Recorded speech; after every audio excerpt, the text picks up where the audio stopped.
I'm actually super excited because I'm going to be getting a new mic at some point in the next like month or so. So look forward to that.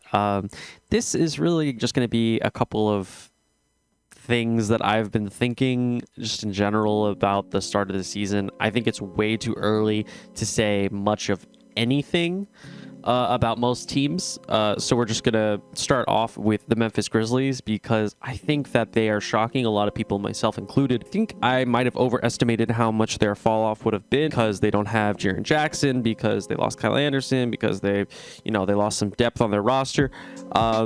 They're still really good. Santi Aldama, their rookie, has been playing very, very well.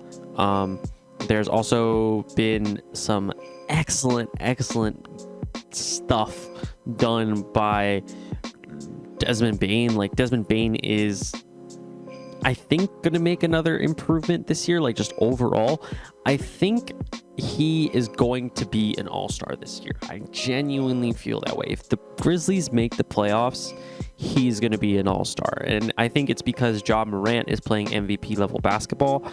I think they're going to make the playoffs, and I think not only are they going to make the playoffs, they're going to be, I think they're the 5 seed right now, maybe even higher. The Warriors are struggling. Some of the teams that I put ahead of them seem to have stuff that they need to work through at the start of the season. The Clippers need to work through some stuff. The Warriors need to work through some stuff.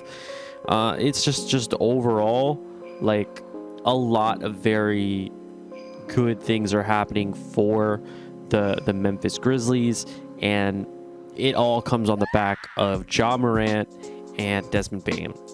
They are playing fantastic. Their defense is definitely tough. They're currently allowing 121 points per game, 121 and a half, which I think is the highest in the league, or no, it's the third highest behind the Pistons and the Nets. So their defense is definitely missing Jaren Jackson Jr. Don't let that fool you, but they're also scoring amongst the most in the league. They're scoring 120, which is, I think, the highest. Yeah, it's the highest. They're scoring the most points in the league. So they are doing the Portland Trail Blazers of, we're not going to defend a thing, but we are going to score. And I can't even say that because the Portland Trail Blazers actually have one of the best defensive ratings in the league right now, at 110.5. Which doesn't sound that amazing, but I think it's the best in the West, and I think overall it's like top 5. Obviously, these are all very early on, so take these all with a grain of salt, but this is just like to give you an idea of how these teams have been performing in their games. The Blazers obviously lost Damian Lillard to an injury, which was not great, but they've still been playing well. They've played the Kings, the Suns, the Lakers, the Nuggets, the Heat, and the Rockets. They've only lost to the Heat when they got completely blown out, which I think that was the game that Dame got injured in, and he only played like half the game. He had like 22. Yeah, he had 22 points. He was playing well, and I think this is when he left early. I think it was an ankle injury or a leg injury, whatever it was. But either way, Shaedon Sharpe is playing great. Nurkic is playing kind of like he was playing a couple years ago, like back when they made their conference finals run. They've obviously got Anthony Simons instead of CJ McCollum now, but he's playing okay. You know, probably not as good as you'd hope, but like still it is good for the Blazers, because let's be real, I thought that they were going to start the season with mid record, mid everything, and they were going to probably blow up the team. And if they can continue to impress on both sides of the floor, I think that this team might actually stay together. And I don't know if they'll win a championship. I don't know if they'll be competitive. I don't think they will. But, you know, this is a good feel-good story because I really like the Blazers. I really like Damian Lillard. Moving on, I want to talk a little bit about the Nets, because I haven't really been talking about the Nets.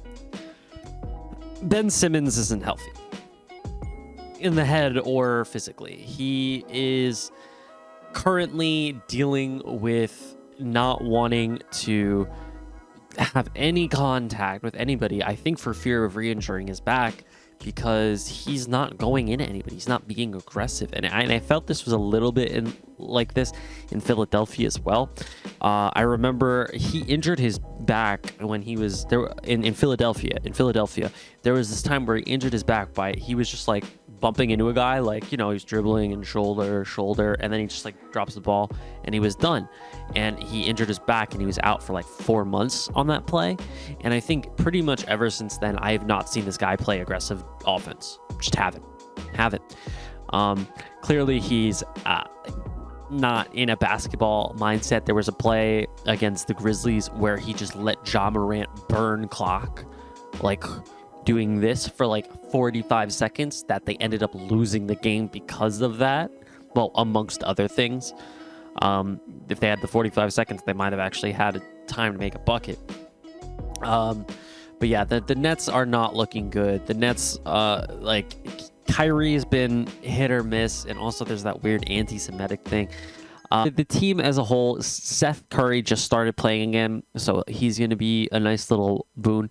But the team is really lacking defensive anything, and part of it is because Ben Simmons has been playing awful defense, and I think he's just not in it. This is going to be a multi-month, maybe multi-season recovery for him, and that's not good enough for KD and Kyrie, who kind of want to win now. So this is not looking great. I'm cautiously very down on this team unless they fire Steve Nash and get a new coach that completely revamps them. This team isn't even good enough to make the playoffs. Like, and it's not that they are not talented enough; it's that they're not good enough, and that's a tough pill to swallow. Because I think the GM did a good job putting everything together. I really do. I think conceptually this all works, but the reality is different from on paper, and sometimes that's what happens. Sometimes that's the case. Other than that, I think the Jazz. I think Lauri Markkanen has been playing very, very well. I think him specifically, he's making the most of this opportunity to kind of show that, hey, remember when I was on the Bulls and I had that like month where I was averaging like 25 and like everybody was like, wow, Lauri Markkanen's going to be really good. I can maybe still be that guy. And if you give me the opportunity for your team, maybe I could be a fourth guy for you. Maybe a third guy. I don't know. But he's proving that he's still a starter and that he's a very good player. And hey, rehabbing your value on the Jazz before they trade everyone, tank to oblivion, that's not a bad thing for his career at all.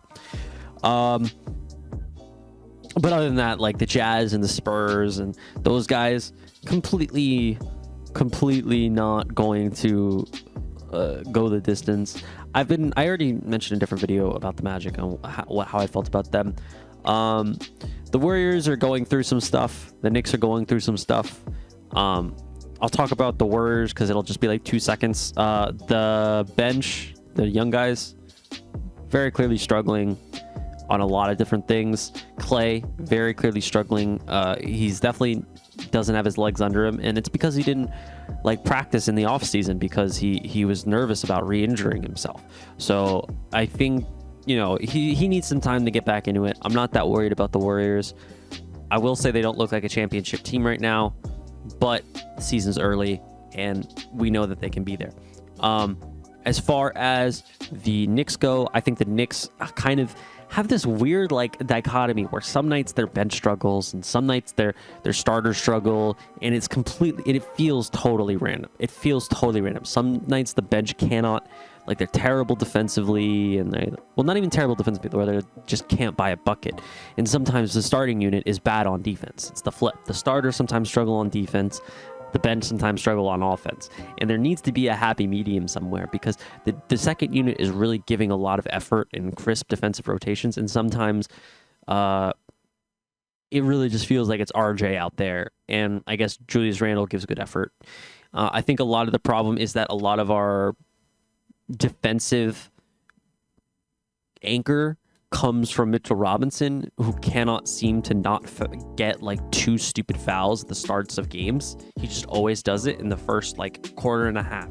He's always got three and a half fouls. I'll say 3.5 fouls, because sometimes he has 4 fouls, sometimes he has 3, but he cannot stay on the court, and that's a really big problem because our backup big is Isaiah Hartenstein, who gives us a lot of scoring potential, but is not a big rebounder, not a big defensive guy, and we're running into teams that are taking advantage of that, and they're getting a lot of second chance points. They're getting a lot of boards. They're getting a lot of easy rim runs, and that's not what you want to see. That's pretty much everything that I've been like thinking about, if I had to say. I'll take a peek at the standings just to make sure. But that's pretty much it. As high as I had initially thought, but yeah, that's pretty much all I want to say. The Lakers are a shit show. Lakers are a shit show. I don't know what else to say about that. There's too much to talk about that. Another time. Have a wonderful day.